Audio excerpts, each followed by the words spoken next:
आइए आज हम बात करते हैं क्वेश्चन नंबर 6 की।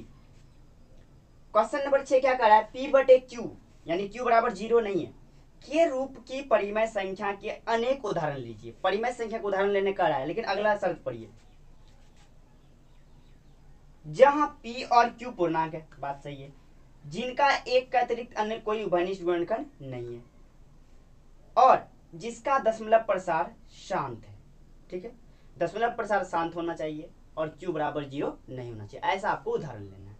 उसके बाद कहता है कि q को कौन सा गुण अवश्य संतुष्ट करना चाहिए।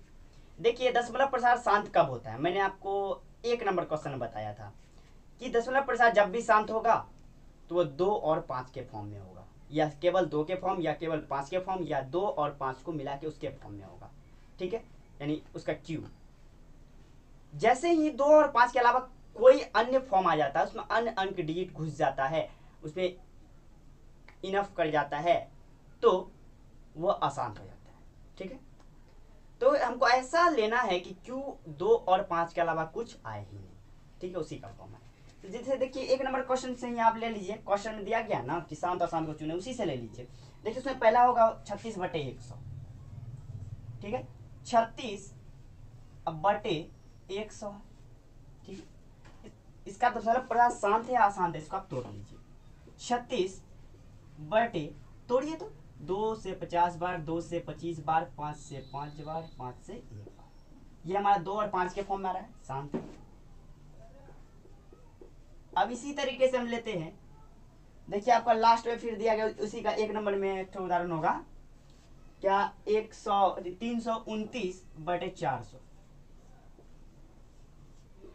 इसको भी तोड़िए तो 329 बटे 2 से 200, 2 से 100, 2 से 50, 2 से 25, 5 से 5, 5 से 1, ये भी हमारा शांत हो रहा है।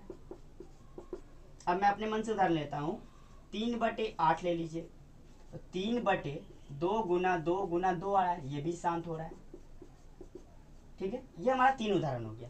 अब कहता है q को कौन सा शर्त फॉलो करना चाहिए, या q को कौन सा गुण अवश्य संतुष्ट करना चाहिए। देखिए q हमारा क्या आ रहा है, 2 और 5 के फॉर्म में आ रहा है, 2 और 5 के फॉर्म में आ रहा है, या केवल 2 के फॉर्म में, या केवल 5 के फॉर्म में। तो हम लिख सकते हैं q को हमेशा 2 और 5 का गुणनखंड होना चाहिए। क्या होने के लिए, शांत होने के लिए होना चाहिए।